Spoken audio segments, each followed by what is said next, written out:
Assalamualaikum warahmatullahi wabarakatuh. Selamat datang di Ruang Sinau Channel. Berjumpa lagi dengan saya Rahmat Saifuddin, dosen pengampu mata kuliah Otomasi Perpustakaan, Fakultas Usuluddin Adab dan Dakwah, Program Studi Ilmu Perpustakaan dan Informasi Islam UIN 1 Tulungagung.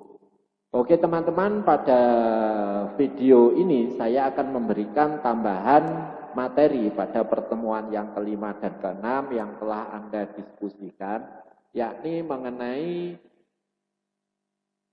manajemen of library automation atau manajemen otomasi perpustakaan dan library automation in acquisition atau otomasi perpustakaan dalam akuisisi.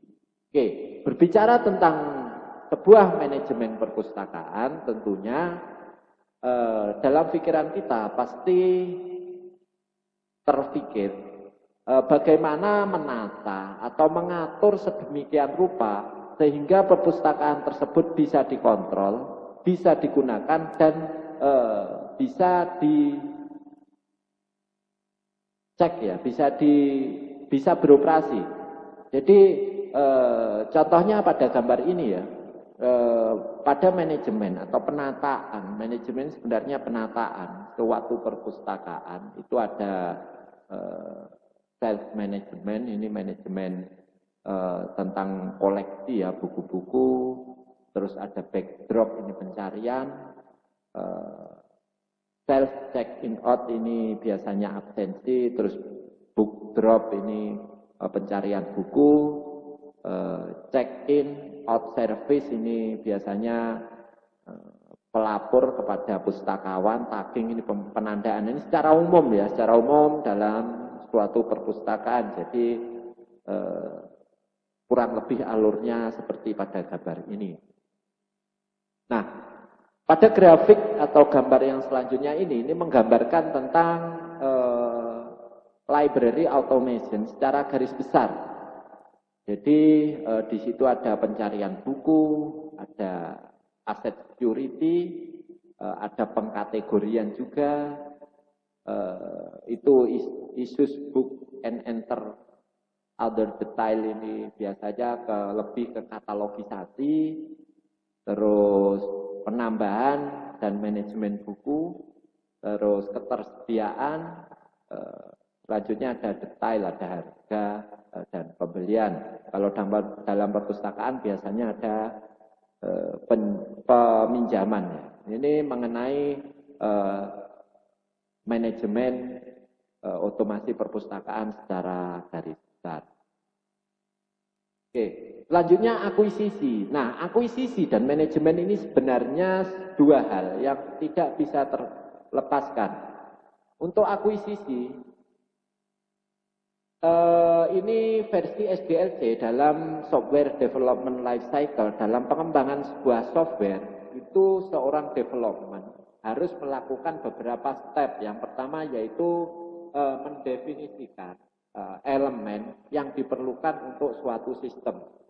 Terus yang kedua mempertimbangkan banyak komponen atau berbagai komponen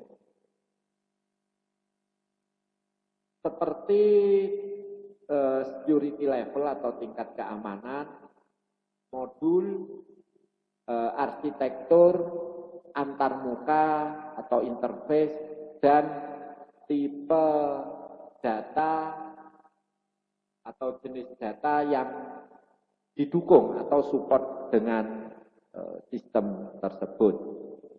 Terus selanjutnya yakni ada melakukan identifikasi dan evaluasi pada desain alternatif. Yang terakhir yakni pengembangan atau mengembangkan dan memberikan desain serta spesifikasinya atau spesifikasi desain. Nah, dalam hal ini ketika kita menggunakan otomasi perpustakaan yang berbasis open source, biasanya kita menggunakan apa adanya, tidak merubah atau melakukan tambahan atau kustomisasi pada antarmuka. Biasanya seperti yang dimiliki oleh kampus kita, nanti saya tunjukkan di video ini ya, di praktek menggunakan manajemen dan akuisisi sistem ya. Nanti saya tunjukkan videonya itu menggunakan Slim Cendana yang ya apa adanya, cuma diberi diganti nama dan ownernya. Nah, selanjutnya yaitu ini adalah otomasi perpustakaan dalam sebuah akuisisi. Nah, dalam sebuah departemen perpustakaan itu bertanggung jawab, maksudnya itu untuk pemilihan dan pembelian bahan atau materi atau sumber daya dalam sebuah perpustakaan. Jadi library automation ini merupakan sesuatu yang bertanggung jawab untuk melakukan pemilihan, pembelian dan pengadaan, biasanya katalogisasi, terus koleksi dan resource dalam atau sumber daya dalam sebuah perpustakaan. Oke, informasi di atas juga akan membantu melakukan pemilihan perangkat lunak ya, tentunya yang paling gampang yang menggunakan Slim atau ini slide ya, kalau ada perpustakaan lain yang menggunakan. Yang digunakan untuk manajemen otomasi ya, dan upgrade sistem yang sudah lama atau upgrade library management software yang telah usang, tapi untuk di kampus kita belum dilakukan upgrading. Jadi secara garis besar library automation in acquisition atau akuisisi otomasi perpustakaan itu bagaimana menerapkan atau merancang sedemikian rupa supaya sistem dalam sebuah perpustakaan itu bisa berjalan. Kalau manajemen tadi kan bagaimana menata, baik itu menata koleksinya, menata apa itu membernya dan lain sebagainya. Kalau ini lebih bagaimana mengimplementasikan suatu sistem itu bisa digunakan dalam suatu perpustakaan. Oke, agar lebih mudahnya langsung saja kita praktekkan dalam sistem otomasi perpustakaan berikut. Nah, ini sistem otomasi perpustakaan yang dimiliki oleh kampus kita. Coba saya akan login menuju halaman admin.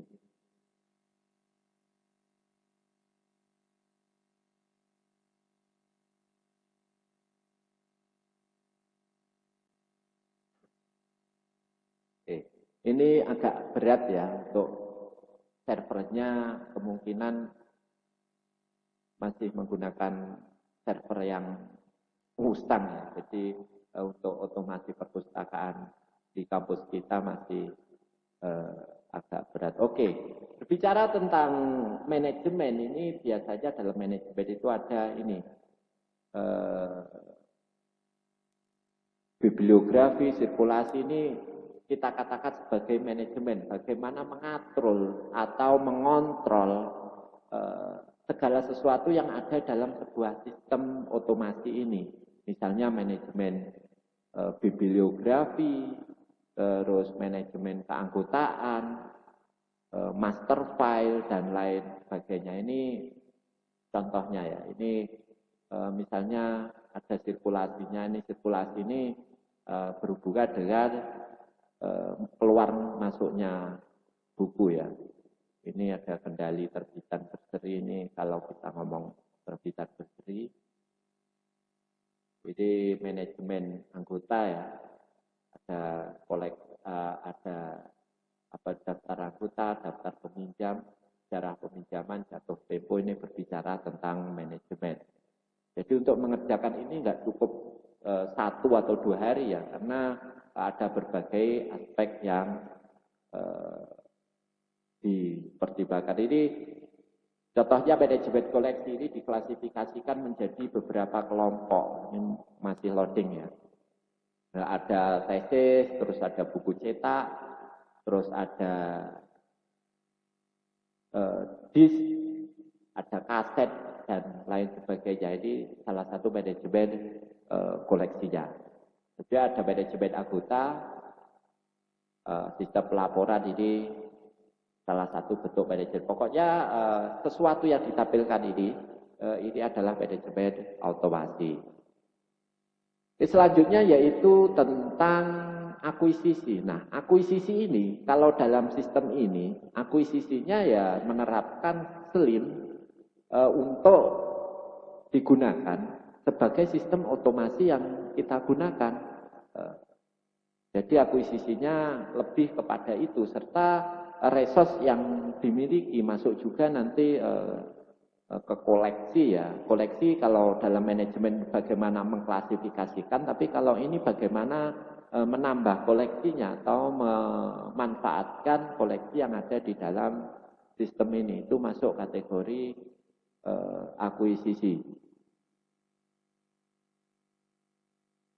Oke, kurang lebih seperti itu. Ini untuk opak, nanti saya akan jelaskan pada video yang selanjutnya. Oke teman-teman, saya kira itu tambahan materi sedikit dari saya. Semoga video ini bisa bermanfaat. Terima kasih, saya akhiri. Wassalamualaikum warahmatullahi wabarakatuh.